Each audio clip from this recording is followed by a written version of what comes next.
Welcome back to First Edition. Let's face it, none of us enjoy being bored, but what about boring conversations? How would you feel chatting with a friend, maybe your spouse or even a stranger, about things like World War I and II nonfiction books, the stock market, cats, vegan diets? What about math, onions, or maybe even Pokemon? Well, a new study suggests that boring conversations might actually be more interesting than we think. Well, here to discuss is Dr. Janine Hubbard with this week's Get Psyched with Dr. Janine. So I'm interested. Tell me about this study. Well, and here's hoping we won't bore anyone, because I try to find really interesting or unusual studies to talk about.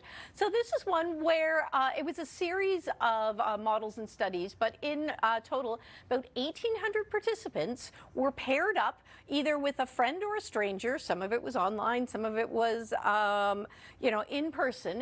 And they were asked to have a conversation about a topic that they had reported that they found boring. Sometimes they rated from a list, sometimes they self-selected, and then they rated their satisfaction with that little conversation. So, I mean, a nice, neat, design study. And what did they find? This is where everybody was surprised. Almost uniformly, people reported enjoying the conversations and being surprised at how much they enjoyed those conversations.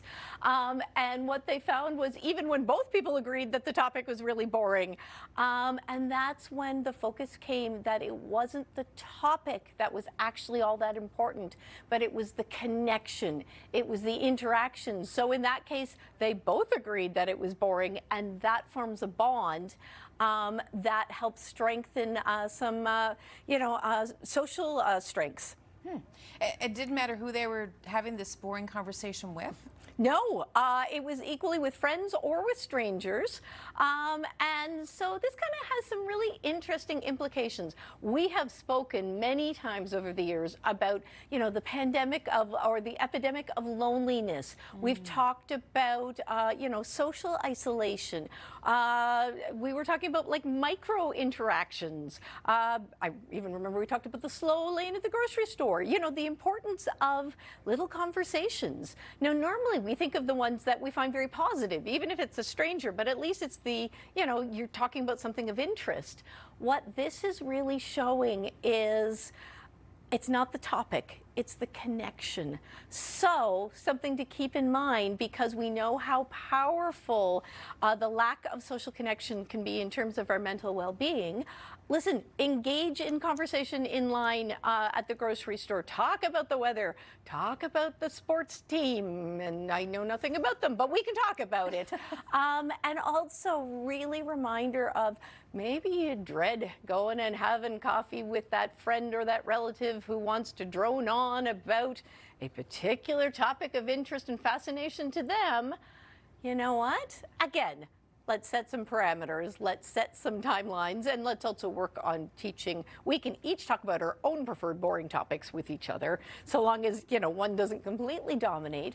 But as opposed to avoiding it because you just don't want to hear about their Pokemon card collection again, look at it for the, it helps strengthen that human connection. That interaction is important. Think about it got you out, got you having a cup of coffee, got you socializing. So, I'm not saying you have to endure things for hours on end, but for small interactions, you know what? Go with it. Tolerate the coworker who, really wants to tell you about their favorite sports team or what they, their new camera with all the details. Use it as an opportunity to enjoy human connection. Have you been eavesdropping in our newsroom? No, just kidding. I might have outed a few friends or colleagues, but that's okay. Dr. Hubbard, thank you so much. I don't know what we're going to talk about next week, but I know it'll be very fascinating. Here's hoping. Thanks so much, everyone. Thank you.